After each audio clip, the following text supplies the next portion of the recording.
definitely service us and also effectuate the intent of the author to be able to make sure there's no problems, and we do have a mass statute that prevents the evildoers and the nefarious people, but doesn't step on the rights of others, especially medical professionals and and the religious people and religious practitioners. But are you saying that so this case that is moving through the courts, the language of intent and recklessness has already been decided, and that's what you're using to support your argument moving forward, and we don't need to codify it in a law? As long as you're codifying what's in Daniels, it's when you codify something that's not in Daniels, when the words vary or change, and that was one of the discussions last time, and that's what I believe that's the intent of the chairman's amendment. The codification of what the courts have said are the requirements, is the intent. If you codify what the court says, then we don't have a problem. If you codify something different, then the court's going to take notice that you have made a change, and interpret that to be the intent of the legislature. But just to clarify, case law does give us these. It may not be worded precisely as it's presented to us here, but case law does present context of how a jury is to consider these things with intention and recklessness and all that type stuff, intimidation, threaten, etc. And those are issued as jury charges to a jury. Is that your understanding? Yes, sir, it is. Okay. And that's basically all we're doing is asking codify the case law, so we don't have a problem. Okay, Representative Lopez, did you have anything else for Mr. Smith? No, thank you.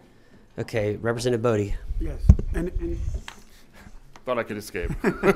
thank you so much, Mr. Chair. And appreciate the senator bringing this bill for clarification. Now, I think the chair just stated that this is already in code.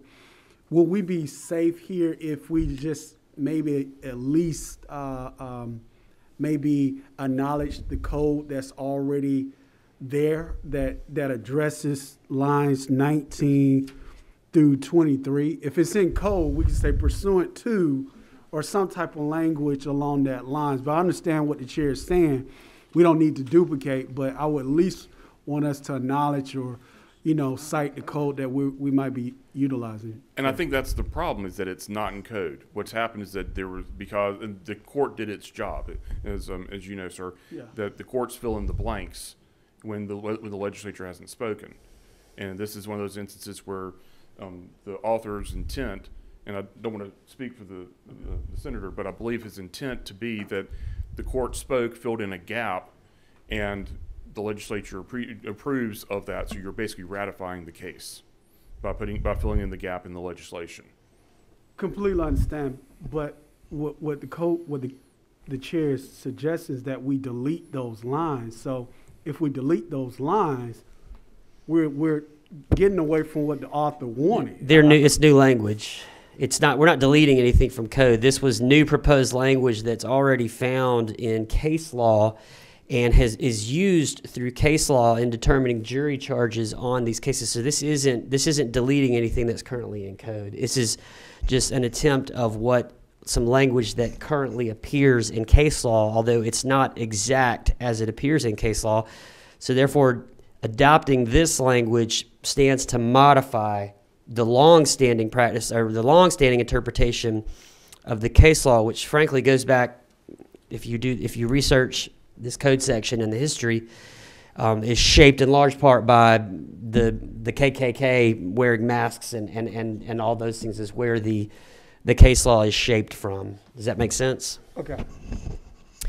Okay, so For, Representative Lopez. So is it your opinion that that you as a prosecutor would rather use the language that is based on case law than having this codified in this bill?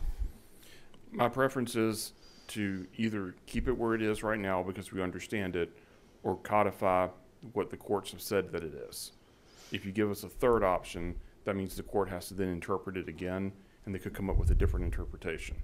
So what I want and what I would ask as a prosecutor is consistency and certainty.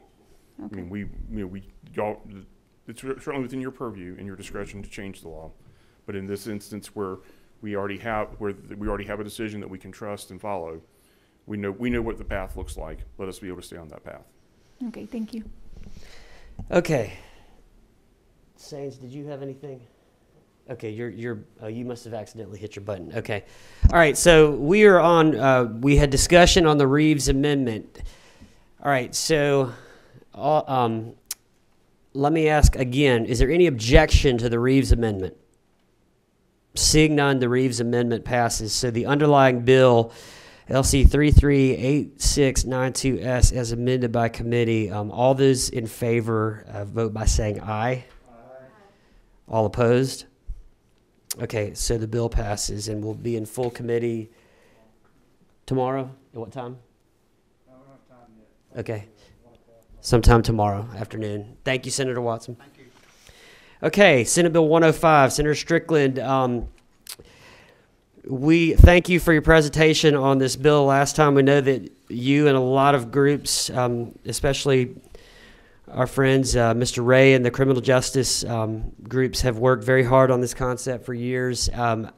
We had a very favorable hearing on last time, and I'd like to bring this back before a vote. Does anybody have? And this is the essentially the early termination for probation bill. Does anybody on the committee have any questions for the author?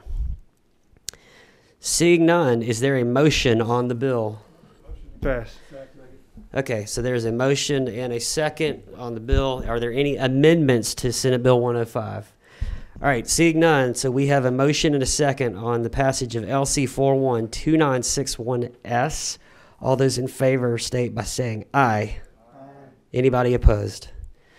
Congratulations, you'll be in full committee tomorrow, probably when you and I are supposed to be somewhere else with each other's bills together on something. We'll figure it out one way or another. What time are you guys having Judiciary? 4:45. We're at the end of the day. It'll be before then at least, hopefully. Yeah. Okay, thank you, everybody, Thank you. and we're adjourned.